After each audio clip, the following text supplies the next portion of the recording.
गुरु और शिष्य के बीच में जो संबंध है, जो रहस्य होता है, उसको नहीं समझने के कारण या उसमें भ्रम पैदा होने के कारण हम बहुत लोग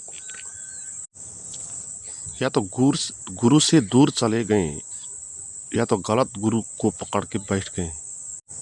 इसलिए गुरु शिष्य के बीच में रहस्य और भ्रम, इसके बारे में अच्छे से समझना होगा। जब भी गुरु बीच में आ जाता है आपके, तो वह एकदम से मान्यता काम कर देती है और हम भ्रम में पड़ जाते हैं।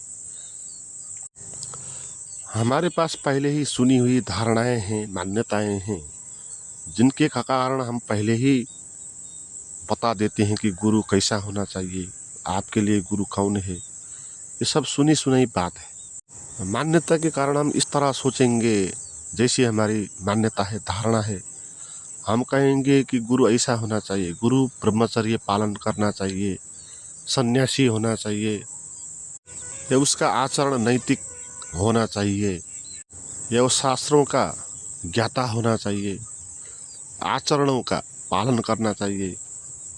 इस तरह हम सोचते हैं। और गुरु कैसा होना चाहिए ये हमको पता नहीं। ये सब दूसरों ने कही गई बात है, और ये भी परंपरा अनुसार फर्क है। किसी धर्म में एक मान्यता है तो उस धर्म में एक किस्म का गुरु को हम मानते हैं, दूसरे धर्म में दूसरे किस्म की मान्यता है कि गुरु कैसा होना चाहिए, तो वहाँ दूसरे किस्म के गुरु होंगे। तो गुरु क्या है, कैसा होना चाहिए, ये जो हम धारणा बनाते हैं, ये भ्रम में आधारित है, ये मान्यता पे आधारित है। क्योंकि हमने जाना नहीं गुरु कौन है। और यहाँ दूसरों से कही गई बातें भी होगी, यहाँ अपनी भी, आपकी खुद की कल्पना भी होगी। गुरु कैसा होना चाहिए, गुरु वायरल होना चाहिए, उसके बहुत ज़्यादा फॉलोअर होना चाहिए, जितने बड़े उसके भक्त होंगे उतना बड़ा गुरु होगा। तो इस तरीके से हम सोचते हैं। तो इस कारण से हम यह गलत गुरु को पकड़ के बैठ जाते हैं और अंधे अंधे ठेलियाँ जिसे कहते हैं, ऐसा ही निष्कर्ष हो जाता है। या हम गुरु को एकदम से इनकार कर देते हैं, इग्नोर कर देते हैं। ये शिष्यों के कारण उत्पन्न भ्रम है। असल में जो गुरु होता है वो कौन होता है, उसका पहला लक्षण यह है कि जो गुरु होता है वो अपने को गुरु कभी कहेगा नहीं। जो मैं गुरु हूँ घोषणा करता है वो गुरु कभी हो नहीं सकता। क्योंकि ज्ञानी होने का अर्थ गुरु होना नहीं होता है। गुरु तो शिष्यों के कारण होता है।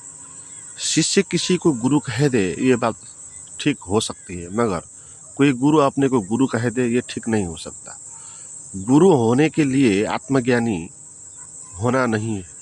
गुरु तो बात की बात है, शिष्यों के आधारित पर निर्मित बात है, गुरु की तरफ से निर्मित बात नहीं है। गुरु तो आत्मज्ञानी है और आत्मज्ञानी गुरु नहीं हो सकता।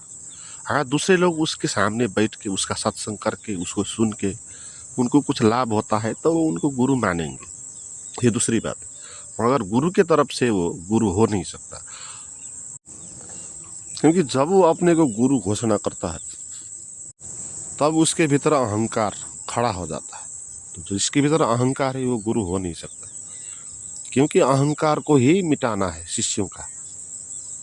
तो जिसका अहंकार मिटाना है वो मिटाने वाला ही अहंकारी हो, तो वो कैसे गुरु हो सकता है। इसलिए मैं गुरु हूँ ये जो घोषणा करता है वो अहंकार करता है। अपने को गुरु कहने का ये भी अर्थ होगा कि आप दूसरों को अपने से नीचे दिखाएंगे, आप शिष्यों को अपने से नीचे दिखाएंगे। गुरु और शिष्य जहाँ आ जाएगा वहाँ गुरु शिष्य के सर पे बैठ जाएगा। शिष्य को उसकी बातें माननी होगी, उससे घबराना होगा, उसके दिया हुआ नियमों को पालन करना होगा। इस तरीके से शिष्य की जो आत्मा है वो संकुचित हो जाएगी। इसलिए गुरु कभी भी अपने को गुरु कहता नहीं, क्योंकि इस तरीके से शिष्यों का जो भी अस्मिता है वो संकुचित हो जाएगा, वो नीचे हो जाएगा। वहाँ एक शोषण चलेगा। गुरु और शिष्य जहाँ होगा वहाँ शोषण चलेगा। गुरु तो शिष्य को शिष्य कभी नहीं कहेगा। गुरु तो शिष्य को मित्र के रूप में ही देखेगा, क्योंकि गुरु को पता है कि जो इसके भीतर आत्मा प्रकट हुई है वो आत्मा सभी के भीतर है। कोई उससे नीचा नहीं, कोई उसके नीचे शोषित नहीं, उसको वो दिखाई पड़ जाता है। इसलिए गुरु शिष्य को शिष्य कह नहीं सकता है, वो शिष्य को भी परमात्मा के ही तरफ देखेगा, परमात्मा की तरह देखेगा। अपने को जैसा वो देखता है वो शिष्य को भी उसी तरह देखेगा। इसलिए बुद्ध ने अपने को गुरु नहीं कहा, वो अपने को मित्र कहते। और बुद्ध अंतिम अवस्था में कहते थे जब वो दोबारा आएंगे तब वो एक मैत्रेय बुद्ध के रूप में आएंगे। तो इसका यही अर्थ है, कोई गुरु बन के वो नहीं आएंगे, वो मित्र के रूप में आएंगे। तो गुरु और शिष्य के बीच में प्रेम का ही संबंध हो सकता है, मित्रता का ही संबंध हो सकता है। और गुरु और शिष्य के बीच में जो प्रेम है वो संसार में सबसे श्रेष्ठ प्रेम होता है, क्योंकि इस प्रेम में कोई भी वासना नहीं हो सकती। एक संसार में जो भी संबंध है उनमें सबसे श्रेष्ठ संबंध है, सबसे रहस्यपूर्ण है, अलौकिक। संसार के जो दूसरे संबंध है वो लौकिक है, इसी दुनिया के है, वासनाओं पे आधारित है, स्वार्थ पर आधारित है। गुरु के बीच जो शिष्य का संबंध होता है इस दुनिया का संबंध नहीं है, वो रहस्यपूर्ण है। तो गुरु और शिष्य के बीच का संबंध को इस तरह देखना चाहिए कि वो एक प्यार का संबंध है। और इसमें चाहे आप उसको गुरु मानो या ना मानो, और गुरु भी आपको शिष्य माने या ना माने, अगर आप दोनों के बीच में ऐसा प्यार होता है जो अलौकिक होता है तो वो गुरु और शिष्य का संबंध है। मगर इसमें गुरु और शिष्य के नाम को परंपराओं में इतना बदनाम कर दिया तो अब गुरु और शिष्य कहना थोड़ा मुश्किल होता है। इस संबंध में जहाँ अलौकिक प्यार का संबंध हो जाता है उसी को कहते हैं गुरु और शिष्य। चाहे आपको गुरु कहो उसको या गुरु मत कहो, इससे कोई फर्क नहीं पड़ेगा, वो एक प्यार है। जैसे दो प्रेमी होते हैं, एक दूसरे के साथ प्यार करते हैं, उनके बीच में कुछ आकर्षण होते हैं, दोनों के बीच में एक दूसरे में अपने को देखता है और दूसरा उसमें अपने को देखता है। जब दूसरे में अपने को कोई देखता है तो वहाँ प्यार पैदा हो जाता है, और ये संसारिक हो जाए ये संबंध तो ये हमारा संसारिक प्यार है। मगर किसी गुरु और शिष्य के बीच में भी ऐसा संबंध हो जहाँ शिष्य गुरु में अपने को देख ले, जहाँ गुरु में शिष्य अपने भविष्य को देख ले, तो वहाँ एक आकर्षण होता है, एक अद्भुत आकर्षण होता है। इसलिए गुरु और शिष्य के बीच में जो आकर्षण है उससे बड़ा कोई आकर्षण नहीं। 7 समुंदर पार से भी गुरु के पास शिष्य कहीं ना कहीं किसी न किसी तरीके से पहुंच जाता है। ये एक आकर्षण है। जैसे सांसारिक प्रेम में दो प्रेमी आकर्षित होते हैं, ऐसे ही गुरु और शिष्य भी एक दूसरे की तरफ आकर्षित होते हैं। वो भी एक चुंबकीय क्षेत्र है, क्योंकि गुरु वह है जिसके भीतर अहंकार मिट गया और परमात्मा प्रकट हो गया, और शिष्य वह है जो अपने भीतर परमात्मा को प्रकट करना चाहता है, जिसके भीतर का परमात्मा प्रकट होने के लिए जग रहा है। तो उन दोनों के बीच में एक आकर्षण होगा ही।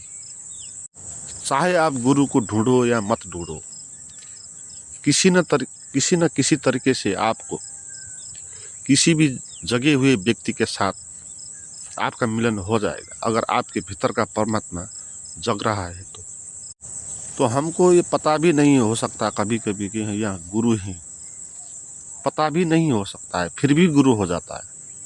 तो मैंने कहा गुरु को बहुत बदनाम कर दिया। गुरु के बारे में जो मान्यताएं हैं और जो भ्रम है उसके कारण हमने गुरु जैसे शब्द को क्षुद्र बना दिया। इसलिए गुरु शब्द का उपयोग करना अभी एक भ्रम पैदा कर देता है। इसलिए जय कृष्णमूर्ति जैसे बुद्ध पुरुष गुरु शब्द का उपयोग ही नहीं करते। कृष्णमूर्ति के साथ शिष्य इकट्ठे होते थे और उनके बीच में बहुत गहन प्यार होता था, मगर कृष्णमूर्ति नहीं कहेंगे कि मैं आपका गुरु हूँ।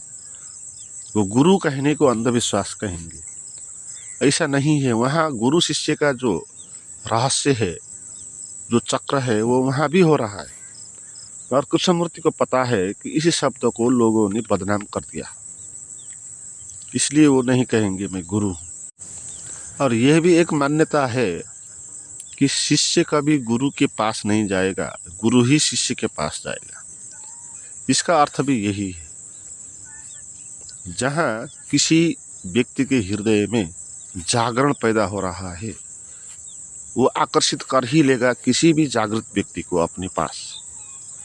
वो कुछ नहीं करेगा, वो नियम काम करेगा, वो रहस्य का नियम, वो आकर्षण का नियम काम करेगा। उसके भीतर से जागरण पैदा हो रहा है, तो जागृति को ही आकर्षित करती है। आप चोर हो तो आप चोर को आकर्षित करेंगे, आप नेता हो तो नेता को आप आकर्षित करेंगे, आप कैसे हो उसी टाइप के व्यक्ति को आप आकर्षित करेंगे, उन्हीं के साथ आपका मिलना जुलना होगा। तो आप परमात्मा को प्रकट कर रहे हो तो आप उसी को आकर्षित करेंगे जो परमात्मा को प्रकट कर रहा है या कर चुका है। और गुरु और शिष्य के बीच में कोई भी परंपरागत नियम नहीं चलेगा, कोई भी व्यवस्था नहीं चलेगी, कोई भी रूल एंड रेगुलेशन नहीं है। गुरु की तरफ से शिष्य को कोई भी नैतिक या अनुशासन इत्यादि की व्यवस्था नहीं है। गुरु शिष्य को कभी भी कुछ करने को लिए नहीं कहेगा, न आचरण सुधारने के लिए कहेगा। वो उसके जीवन पर वो हावी होना नहीं चाहता, क्योंकि किसी के जीवन पर हावी होना वो एक हिंसा होती है। इसलिए परमात्मा, गुरु परमात्मा जैसा है, इसलिए परमात्मा किसी के जीवन में हस्तक्षेप नहीं करता। परमात्मा इतना बड़ा है, सर्वव्याप्त है, सर्वगुण संपन्न है, विराट है, सर्वशक्तिमान है। फिर भी परमात्मा किसी भी आदमी को जबरदस्ती नहीं करता, वो हर एक व्यक्ति को मुक्त कर देता है। इसलिए कहते हैं परमात्मा प्रकट नहीं होता, वो छिपा हुआ है। क्योंकि परमात्मा अगर दिखाई दे दिया जाए तो लोगों के जीवन में हस्तक्षेप हो जाएगा। लोग परमात्मा को देख के डर जाएंगे, लोग परमात्मा को देख के आचरण सुधारने का प्रयास करेंगे, तो उनके जीवन में स्वतंत्रता, पूर्ण स्वतंत्रता नहीं होगा। इसलिए पूर्ण स्वतंत्रता देने के लिए कहते हैं परमात्मा कभी दिखाई नहीं पड़ता, छिपा है।